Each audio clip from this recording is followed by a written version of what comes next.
What's up, friends and fans of Florida Adventures? John here. We're doing a weekend trip at our Alderman's Ford campsite. They got some new hammock stands, and I just kind of wanted to go over this Costco down quilt. It's kind of a no-sew option. I found this option from a fellow YouTuber by the name of Josh Sanders. I'll go ahead and link his channel down below. I'm not really a sewer or anything like that, and this is just a really easy DIY way to get an underquilt out of those $20 Costco down quilts. So we'll go ahead and just go over the specs of it. It is about a pound. If you're not a Costco member, you can still buy them on the Costco website.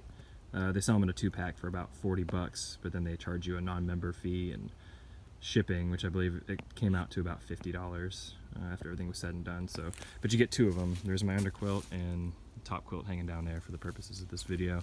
So I'll go ahead and show you what he did. So you take pennies. Let's see that.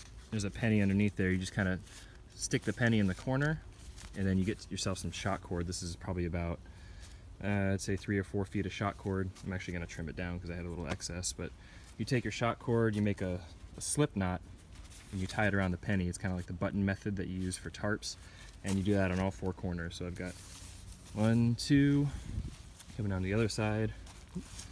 You got 3 and 4, all attached to shot cords, and I have the shot cords running up to a carabiner next to my continuous loop thing here. So, and then what you do is you just kind of put it on, put it underneath your hammock. It got down to about 57 degrees last night, and I was toasty warm. It keeps a nice insulated layer of warmth underneath you, which is kind of cool. So for those of you out there that want an underquilt and want to get into the underquilt game, this is a nice, cheap, easy way to do it.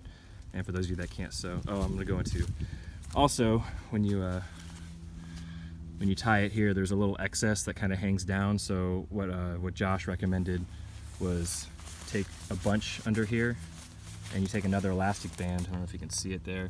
You take an elastic band and you just kind of tie it up, or a hairband or twist tie or whatever, and just kind of stuff it in there. That way when you lay in it, it creates that seal. I don't know if you can see. So it kind of keeps the insulation in. And like I said, I slept down to 57 degrees last night and was perfectly comfortable. I used to use a sleep pad in my hammock, which was really annoying because it would slip around and I'd toss and turn and the thing would fly out of the hammock. And this is definitely the better way to do it. I'm trying to get into the underquilt thing. So, and also with the top quilt, what I did and what Josh recommends is, this is also a good no-sew option. You leave one end, the top end, the same, and down at this end, to make yourself a foot box, you do the same thing that you did on the underquilt under this part here, where you just bunch it up and tie it. Did the same thing for the foot box. So you bunch it up underneath, tie it off with an elastic band, shove it under, and it gives you a perfect little foot box to stick your feet in here, and then just pull that up over your shoulders, and it's a perfect underquilt, top quilt combo that comes in just around 2 pounds. So it's a good little system. Thanks Josh for showing, and like I said, I'll link his channel down below. Thanks for watching.